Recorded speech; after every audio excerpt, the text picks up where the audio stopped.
Mambo ya Walawi sura ya 6 mstari wa 12 na wa 13. Anasema na huo moto ulio madhabahuni atautunza wake daima juu yake, usizimike huo moto, naye kuhani atateketeza kuni katika moto huu kila siku asubuhi, naye ataipanga sadaka juu yake, naye ateketeza mafuta ya sadaka za amani juu yake. Kwamba kazi ya kuhani ilikuwa ni kuhakikisha natunza moto wa madhabahu haupati kuzima. Na nikasema kwenye Agano Jipya kuhani kwamba kwa mafuta watumishi wa madhabahu ni makuhani. Yaani maandiko anasema kila aliyekombolewa ni kuhani. Ufunuo Yohana 5 anasema na yeye akawanunua watu wa kila kabila, watu wa kila falme na watu wa kila taifa, akawafanya kuwa makuhani na wewe ni kuhani. Na moja ya kazi ya kuhani kuhakikisha moto kwenye madhabahu yake hauzimi. Kama kuhani ni kuhakikisha moto kwenye madhabahu yako hauzimi. Na madhabahu ya kwanza ya kwako ni moyo wako. Your heart is an altar. Kwani kuhakikisha moto kwenye moyo wako hauzimi. Kama kuhani ni kuhakikisha moto kwenye madhabahu hauzimi. Kwa nimekuwa nasema kwa habari ya moto usiozimika. Na nikasema moto ni nini? Nikasema moto ni alama ya uwepo wa Mungu. Nikasema moto ni alama ya nguvu za Mungu.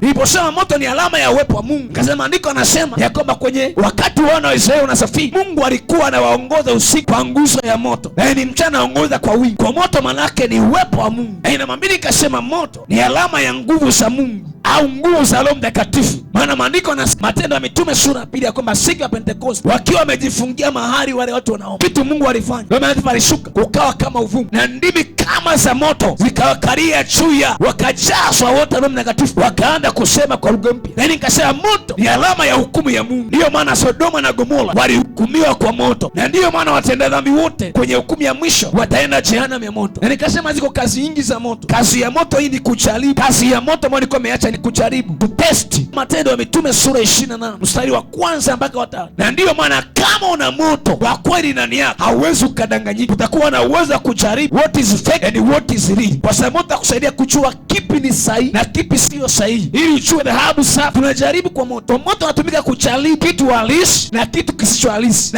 na kufichua mambo yaliyokuwa yamejificha. Sema amen. Tulipokwisha kuokoka ndipo tukajua ya kuwa kisiwa kile kinaitwa Merita.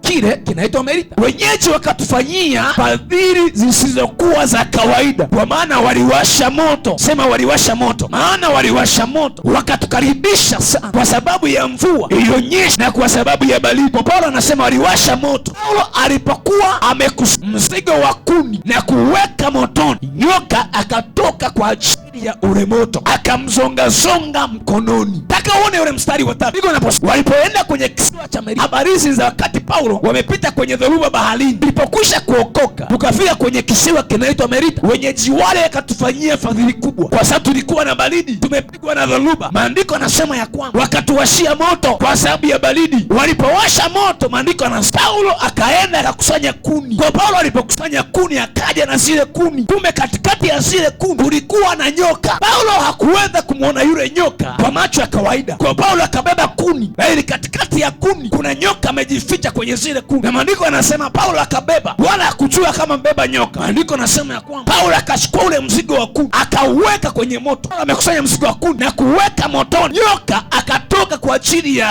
ule moto, akamzonga. Nataka nikuoneshe kazi ya moto. Wewe ukawa umebeba watu, unadhani umebeba kuni, kumbe katikati yako umebeba na nyoka. Paulo hakujua kama amebeba nyoka mpaka alipochukua kuni akaziingiza motoni, ndipo alipokuja kujua kwamba nimebeba nyoka. Wewe ukatembea na adui na mrefu, anakuambia mimi ni rafiki, mimi ni mtu mwema, kwa hauwezi ukajua, kwa sababu nia ya mtu hauwezi ukaijua. Mioyo ya watu ina siri kwa sana. Anakuambia mimi ni rafiki, mimi ni wakufa na kuzikana, mimi niko na wewe, lakini katikati yake kumbe huyo mtu ndani yake ni joka. Ukimtazama kwa uso unashangaa na tabasamu, anacheka, kumbe ni Yuda Iskariote, kumbe ni adui, ndiye anapanga mipango ya kuzitu.